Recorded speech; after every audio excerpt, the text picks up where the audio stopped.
अंतरराष्ट्रीय युवा विद्वान, जैन दर्शन में यूनिवर्सिटी टॉप व गोल्ड मेडलिस्ट, जैन सिद्धांत एवं न्याय विषयों को सरलता से समझाने वाले, यूएसए, इंग्लैंड, ऑस्ट्रेलिया आदि अनेक देशों में जैन धर्म की महती प्रभावना करने वाले, पंडित टोडरमल पुरस्कार, युवा विद्वत रत्न आदि अनेक पुरस्कारों से सम्मानित मूर्धन्य विद्वान डॉक्टर संजीव कुमार गोधा जयपुर द्वारा जानिए धर्म का मर्म।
हरिहंत सिद्ध सूर्य उपाध्याय साधु सर्व अर्थ के प्रकाशी मांगलिक उपकारी है।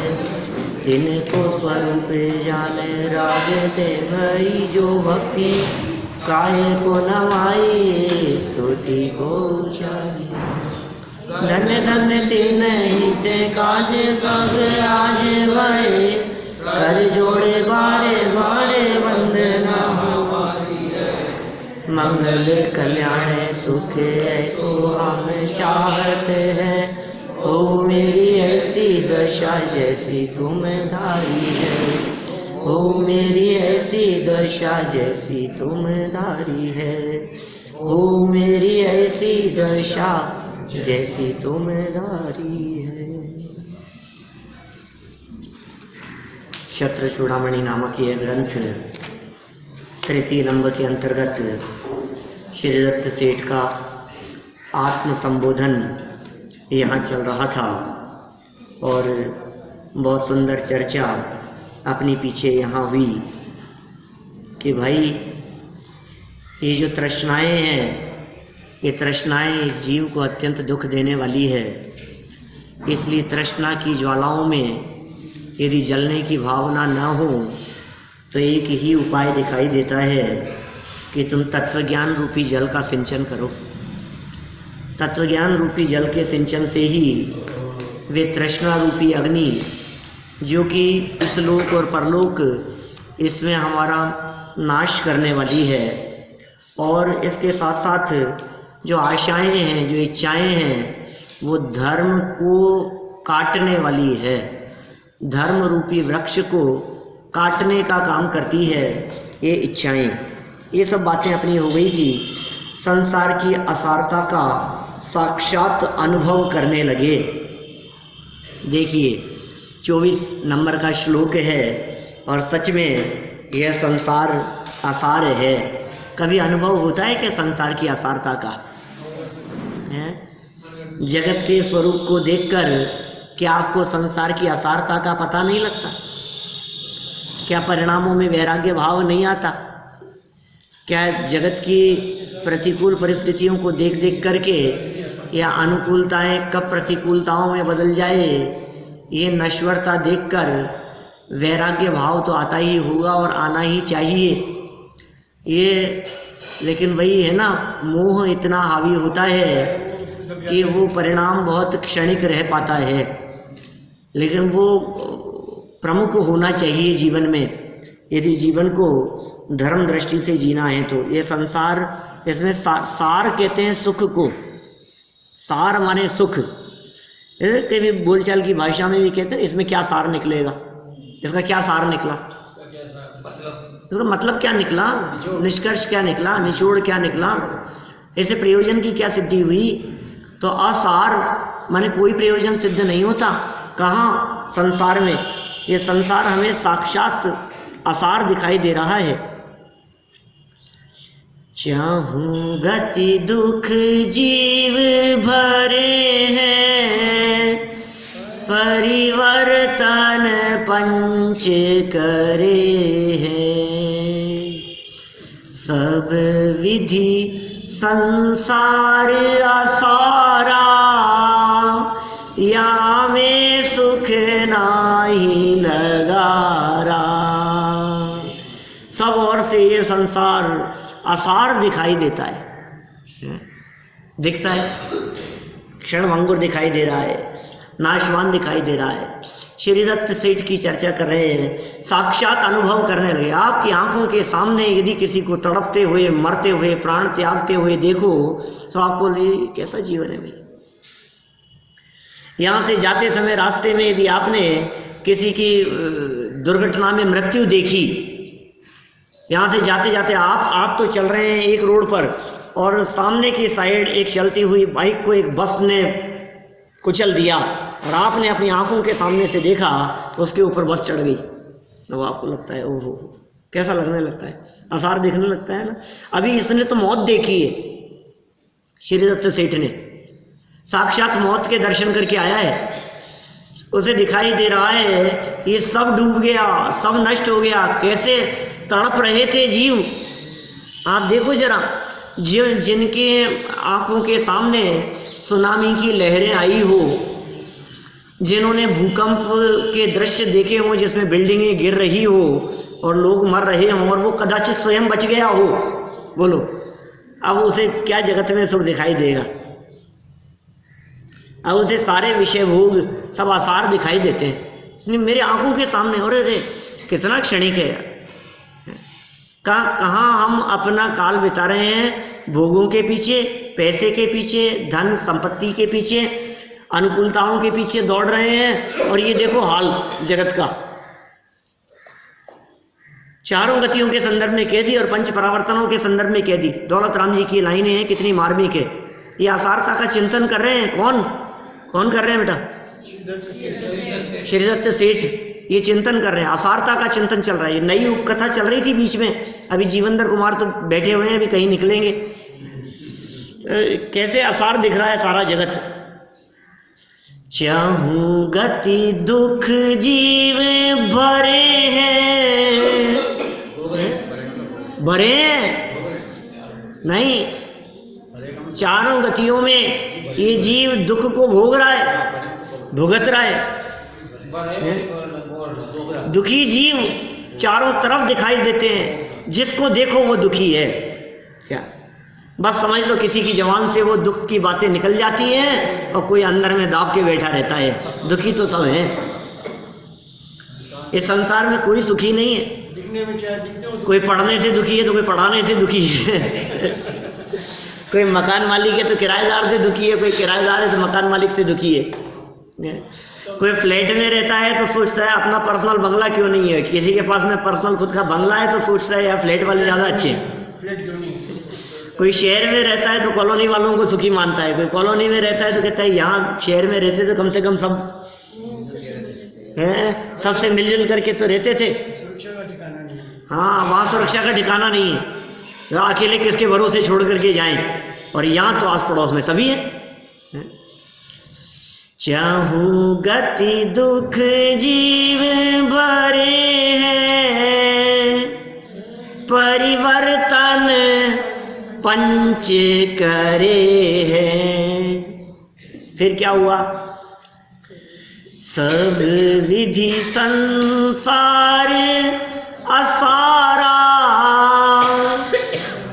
सब विधि नहीं साहब, किसी अपेक्षा से तो संसार में सुख कहो। सब विधि किसी भी एंगल से देख लो पैसे वालों के एंगल से देख लो, गरीबों के एंगल से देख लो, संपन्न लोगों के एंगल से देख लो, जिनके पास में सुविधाएं हैं उनके एंगल से देख लो, जिनके पास में नहीं है उनके एंगल से देख लो, हैं जो पढ़े लिखे दिखाई देते हैं उनके एंगल से देख लो, जिनके पास में पद प्रतिष्ठा है उनके एंगल से देख लो, या जो पद के लिए मरे जा रहे हैं लेकिन पद नहीं मिला है उनके एंगल से देख लो। सब विधि है, चारों तरफ से ये संसार आसार दिखाई दे रहा है, सुख नहीं दिखाई दे रहा है। कोई कपड़ों से दुखी है, कोई जेवर से दुखी है, कोई नहीं, इनसे तो नहीं होगा। अरे भाई साहब संसार है ये। कोई इनकम टैक्स वालों से दुखी है, कोई सेल टैक्स वालों से दुखी है, कहाँ कहाँ दुख है, गाड़ी से, घर से, परिवार से, ऐसा हर जगह ये जीव दुखी नजर आता है। आसार आसार दिखाई देता है। ये संसार की दशाएं आसार है। सब विधि, कितना मर्म छिपाए सब विधि शब्द में। सब विधि शब्द का खूब विस्तार करो। अरे चक्रवर्ती की संपदा और इंद्र सरी के भोग काग बीट समगिनत हैं, क्यों? सुख नहीं है इसमें। चक्रवर्ती की संपदा में सुख नहीं है, बोलो। और अपना घर और मकान थोड़ा सा अच्छा बना लो, लगता तो है, फिर लगता है कि नहीं नहीं ये और होना चाहिए, ये और होना चाहिए, ये और होना चाहिए। सब विधि संसार असारा, या में सुख नाही लगारा। लगार कितना आसार है ये, कितना आसार है। थोड़ा तो सुख मिलता होगा, गाड़ी बंगला मोबाइल में, महल मकान में थोड़ा तो सुख मिलता होगा। आसार है, आसार। फील करो उस चीज को तो आप महसूस कर पाएंगे, आपको लगेगा ऐसा कि वास्तव में यार ये क्या दशा है ये संसार की। थोड़ा समय शांति से नहीं बीतता है, थोड़ा भी समय ये कैसे आसारता है। 2 दिन शांति से निकल जाए ये बड़ा मुश्किल काम है। 2 दिन नहीं निकलते, बोलो। फिर वही कुछ ना कुछ, और फिर कुछ आफत आ जाती है, फिर वो आफत लंबे समय तक खिंच जाती है, फिर थोड़ी सी शांति होने लगती है, तब तक फिर कोई नया मुद्दा उठ जाता है और फिर खींच देता है कुछ काल को। क्या दशा है ये संसार की। गैस का सिलेंडर लगाया कल परसों, लीक करने लग गया क्या? हाँ, वो गैस निकलने लग गई उसमें से। अब क्या करो, बोलो। और संडे का दिन हो तो वो मिले नहीं। और वो आए नहीं, वो छुट्टी थी, इलेक्शन के दिन की बात है, परसों की। बोलो, अब बैठे रहो आप। सब विधि संसार असारा, आसार है। या में सुख, या में सुख, या में सुख है, या संसार में सुख दिखता है तुम्हारे को। सुख दिख रहा है, सुख दिख रहा है इसमें। मजा तो आता है, कुछ ही कहो, मजा तो आ रहा है। किसमें मजा आ रहा है? लगार मात्र भी सुख नहीं है। श्री दत्त सेठ का चिंतन देखो, इसी प्रकार का चिंतन चल रहा है यहाँ। संसार की असारता का साक्षात अनुभव। लगार जानते हैं क्या होता है? चिपका हुआ भी नहीं है।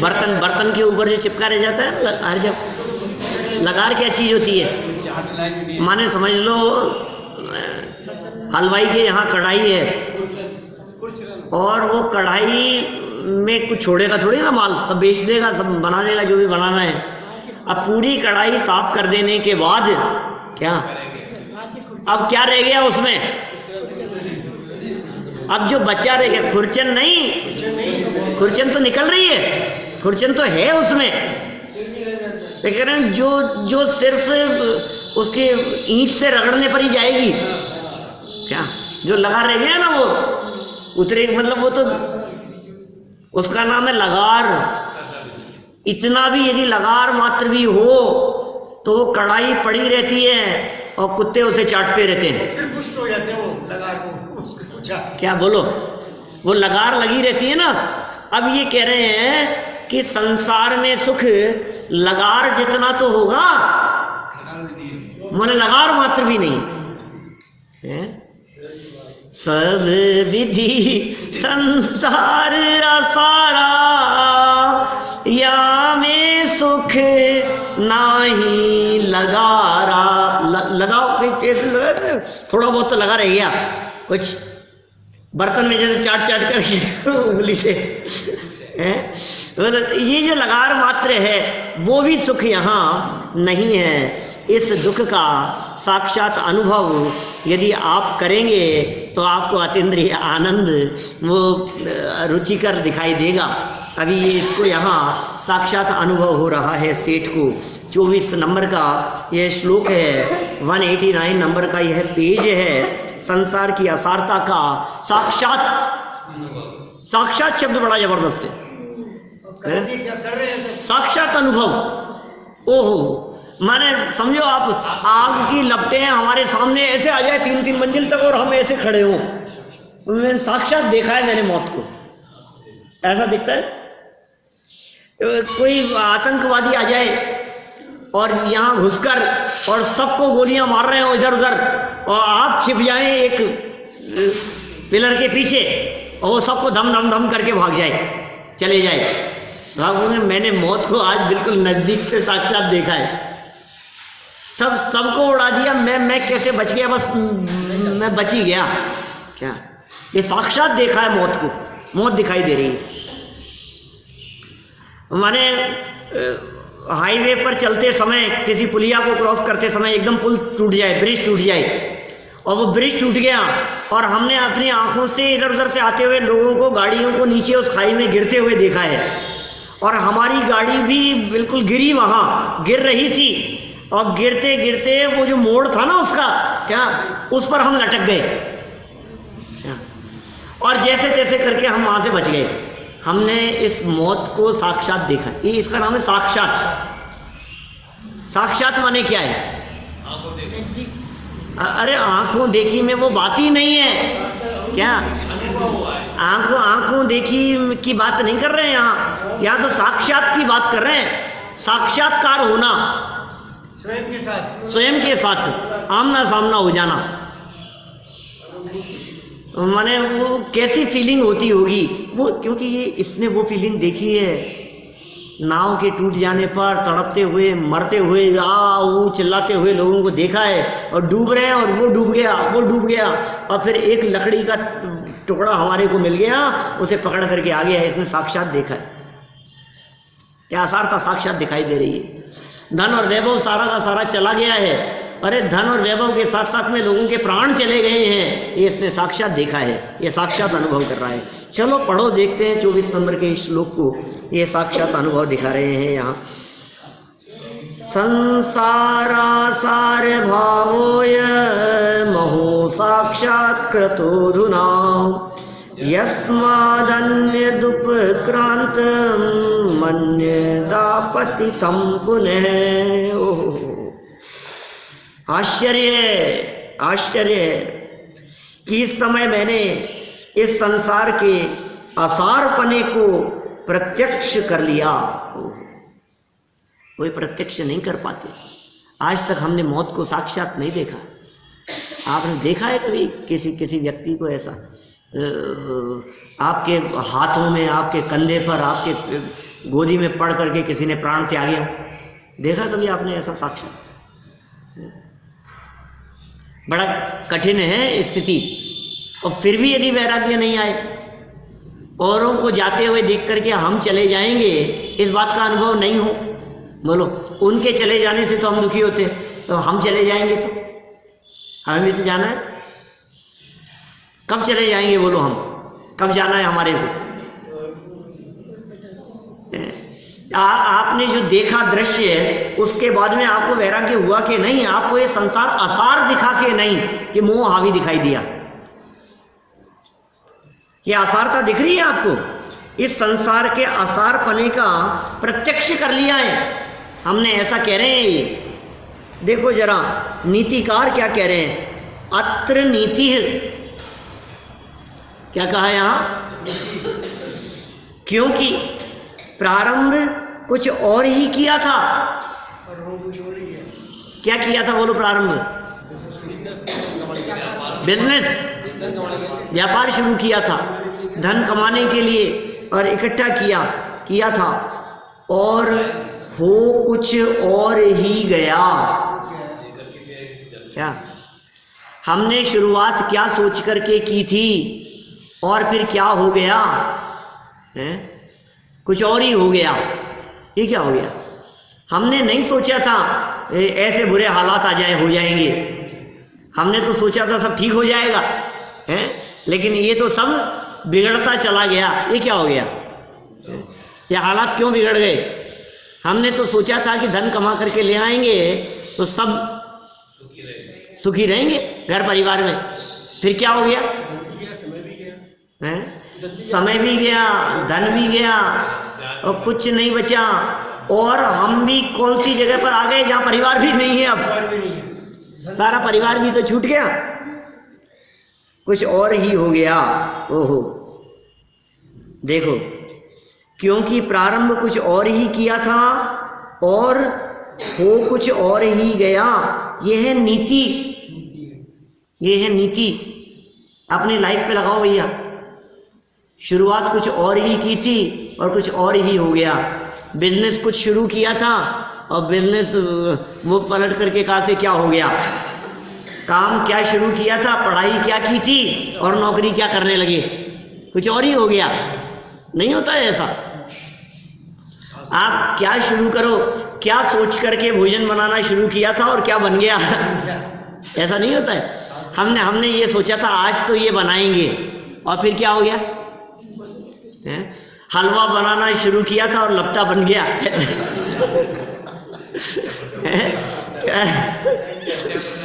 शुरू क्या किया था आपने और हो क्या गया। ये नीतिकारों की नीति है। दिखाने के लिए गए थे हार्ट की प्रॉब्लम और निकला कैंसर। ये क्या हो गया? दिखाने गए थे सर दर्द और निकला ब्रेन हेमरेज। बोलो कैसे क्या क्या दिखता है हमारे को। क्या क्या करने गए थे और क्या हो गया। ऐसा ही होता है कि किसी को शमशान पहुंचाने गए थे, स्वयं शमशान पहुंच गए। किसी को अस्पताल दिखाने के लिए जा रहे थे, रास्ते में स्वयं ही मर गए। क्या सोचा था और क्या हो गया। बोलो, ये कह रहे हैं, ऐसा ये नीतिकार कह रहे हैं, ये जगत में ऐसी घटनाएं आपको दिखाई देंगी, आपको लगेगा नहीं। मौत जब आती है तो सूचना देकर के नहीं आती है। परिस्थितियां जब बदलती हैं तो सूचना देकर के नहीं आती हैं।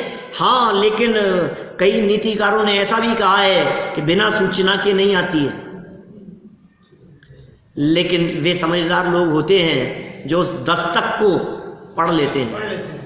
दस्तक है ये किस चीज की दस्तक है आप समझ लो तो आप कुछ सावधान रहने का प्रयास कर सकते हो, अपने कोशिश कर सकते हो धर्म मार्ग में लगने की।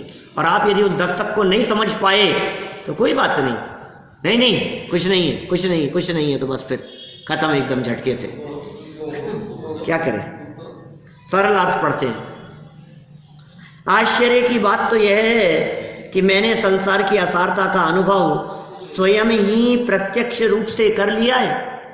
स्वयं ही कर लिया है मैंने अनुभव, और प्रत्यक्ष रूप से कर लिया है। आश्चर्य है, क्योंकि मैंने करना कुछ प्रारंभ किया था और हो कुछ और ही गया। नियति पर किसी का अधिकार नहीं है। वाह, नियति होनहार बलवान है, इस पर किसी का अधिकार नहीं है। कुर्यात सा भवितव्य तागतवती तत्तत्र यद्रोचते। भवितव्यता वही करती है जो उसको पसंद आता है। लेकिन वो जो होनहार है ना, वो कदम उसी दिशा में दिखाई दे रहे हैं। आपके कदम यदि यहाँ से बढ़े और समझ लीजिए रेलवे स्टेशन की तरफ जा रहे हैं तो आप उसी दिशा में पहुंचोगे। वहीं यहाँ से निकलने पर यदि आपके कदम अजमेर की तरफ बढ़ रहे हैं और आप सोचो कि दिल्ली आ जाएगा, आगरा आ जाएगा, कैसे आ जाएगा। आपके बढ़ते हुए कदम किधर दिखाई दे रहे हैं, आपका चिंतन किस दिशा में दिखाई दे रहा है, आपकी प्रवृत्ति किस दिशा में दिखाई दे रही है। जिस दिशा में आपकी प्रवृत्ति है, जिस दिशा में आपका चिंतन है, वैसी ही मंजिल की प्राप्ति होगी। ये नियम है। आप ये नहीं कह सकते हो कि नहीं नहीं ये तो जो चल रहा है सो ठीक है, मंजिल तो अच्छी मिलेगी, अब कोई बात नहीं, वही मंजिल मिलेगी आपको। ये नीतिकार कह रहे हैं नियति पर किसी का अधिकार नहीं चलता है। होनहार बलवान है, नियति बलवान है, काल लब्धि के बल की चर्चा करते हैं। कहीं कहीं शास्त्रों में काल लब्धि को बलवान कहते हैं, कहीं कहीं शास्त्रों में होनहार को बलवान कहते हैं। ये नियति वही तो है और क्या है। तो कहीं काल लब्धि की चर्चा करो, कहीं नियति की चर्चा करो, बलवान है भाई, इस पर किसी का अधिकार नहीं है। योगीश्वरों को नमस्कार। देखो, अतएव ही योगींद्रा अपिन्द्रत्वार्ह संपदम त्यक्त्वा तपांसि तप्यन्ते मुक्त्यै तेभ्यो नमो नमः। वाह वाह वाह, धन्य है वे योगीराज, धन्य है वे मुनिराज।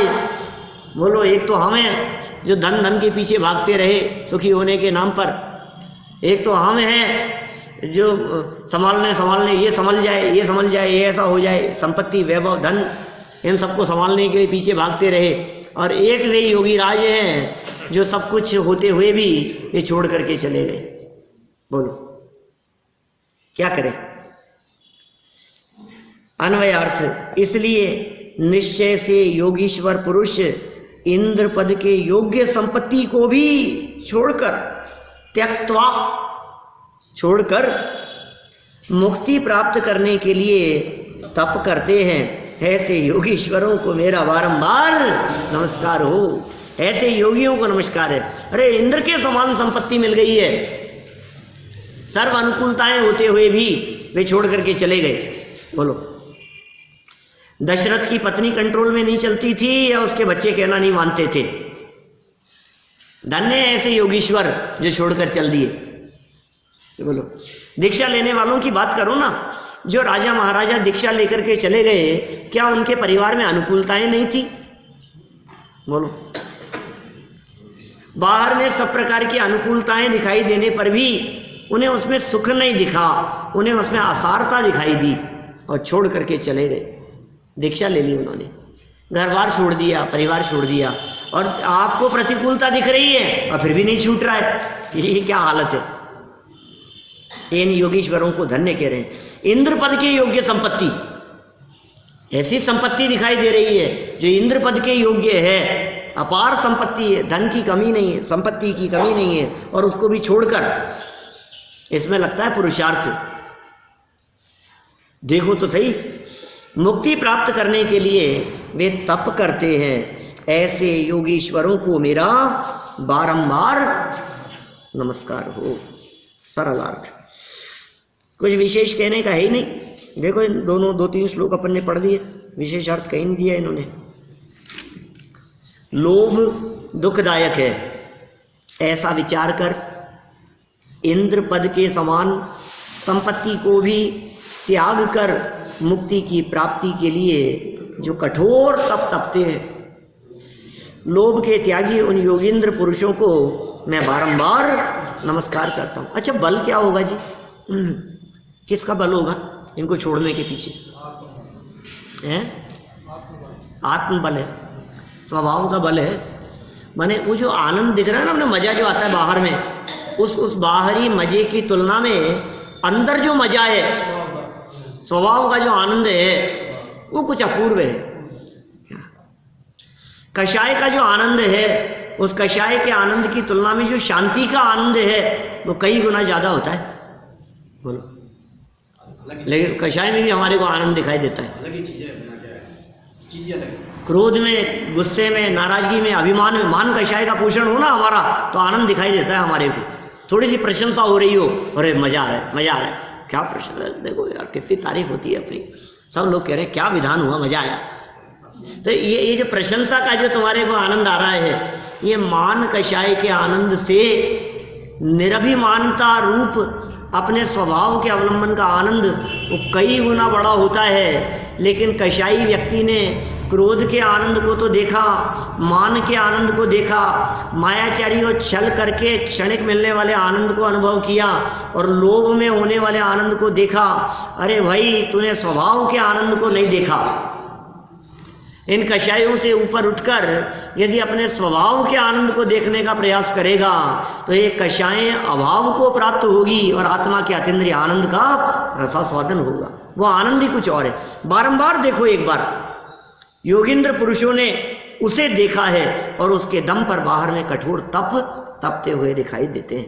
वो ऐसे योगींद्र को, ऐसे योगीश्वरों को, ऐसे महान पुरुषों को, ऐसे त्यागियों को, संयमियों को बारंबार नमस्कार करता हूं। अपरिचित को व्यथा कथन, देखो क्या कह रहे, अपरिचित व्यक्ति को व्यथा का कथन। अब सब बात अपरिचित ही है। किस किस की चर्चा चल रही है? श्रीदत्त सेठ कहाँ पहुंच गए? अनजान द्वीप में, कोई नहीं है परिचित। अब क्या करें, अब उन्हें अपना दुखड़ा सुना रहे। अपरिचित को व्यथा कथन। 26 नंबर श्लोक देखो। इत्यूहोपि स दृष्टस्य कस्यचित् स्वार्थी मूचिवान् मध्ये मध्ये हि चापल्य मामोहादपि योगिनाम। ओहो, इस प्रकार विचार करने पर भी उस वणिक ने देखे हुए किसी पुरुष के सन्मुख अपनी पीड़ा कही। ये संसारी जीवों का स्वरूप है।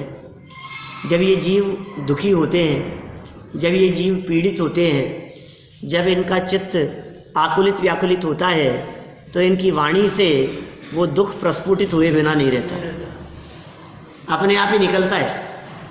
फिर वो ये विचार नहीं करता कि सामने वाला व्यक्ति मेरे दुख को दूर कर पाएगा कि नहीं कर पाएगा, इनको यह बात कहने से क्या प्रयोजन, लेकिन वो अपना दुख व्यक्त करता है, अपना दुखड़ा रोता है। अब ये बेचारा इतना तकलीफ में था, अभी तक तो अपने आप को सांत्वना दे रहे थे सेठ, तत्व ज्ञान के बल पर समझा रहे थे। ओहो योगीश्वर धन्य है, देखो क्या है, संसार असार है, इसमें सुख नहीं है। ये बातें अभी तक तो ऐसी चल रही थी। अब अचानक कोई व्यक्ति सामने दिखाई दिया। अब जब सामने कोई व्यक्ति दिखाई दिया तो फिर ये भावुक होकर के अपनी बात कहने लगे। अत्र नीति निश्चय से योगियों के भी मोहनीय कर्म के सद्भाव पर्यंत बीच बीच में चपलता होती है। ज्ञानियों के जीवन में भी ऐसा होता है, योगियों के जीवन में भी ऐसा होता है। थोड़ी बहुत, ऐसा नहीं है कि वे भगवान हो गए हों, ऐसा नहीं है कि उनके जीवन में आकुलता के परिणाम नहीं आएंगे, ऐसा नहीं कि उनके मुख से कषाय के वचन ना निकल पाए। होगा जो जैसा है भूमिका अनुसार। कभी संभलने का प्रयास करते हैं, कभी फिर कषाय हावी हो जाती है, कभी फिर संभलने का प्रयास करते हैं, कभी फिर क्रोध, नाराजगी, गुस्सा, कषाय, मान, माया, लोभ, जो कषाय के जो परिणाम हैं, दुख, पीड़ा, आकुलता। अरे ये जो क्षण भंगुरता के दृश्य देखे थे, समझा लिया जो होना है सो निश्चित है। एक बार तो समझा थे अपने आप को, अब फिर वही दिखने लगे। अब नहीं, लेकिन क्या करूं, तकलीफ तो है। अभी तो एकदम ये बात दिखने लगी, अरे भाई समझ, अब तू ही तो कह रहा था सब आसार है, तूने तो कही ये बात, सब क्षण भंगुर है, नाशवान है, इनसे क्या फर्क पड़ता है, धन तो आनी जानी चीज है, संपत्ति के चले जाने से मेरा क्या चला गया। तू ही तो विचार कर रहा था अपने स्वभाव के अवलंबन का। अब क्या हो गया कि नहीं, जैसे ही वो तत्व ज्ञान का विचार कम होता है वैसे ही ये फिर थोड़ा तत्व ज्ञान का विचार आता है, शांति दिखने लगती है, और फिर वो शांति का परिणाम ज्यादा नहीं चलता है, फिर कषाय हावी हो जाती है। क्या करो, ये भय, घबराहट, क्योंकि अभी तो चिंताएं इतनी दिखाई देंगी, जो दिख रही है इसको सामने खड़ी हुई। अभी तो भोजन की व्यवस्था कौन करेगा, अभी तो सोऊंगा कहाँ, रहूंगा कहाँ, नहाऊंगा कहाँ, कपड़े बदलूंगा कि क्या क्या करूंगा, बतलाओ, कुछ भी तो नहीं है साथ में। कैसी स्थिति हो रही है। तो अभी थोड़ी देर तो इसने समझाया अपने आप को, जो होना है सो निश्चित है, केवल ज्ञानी ने गाया है। अब ये तो समझ गया।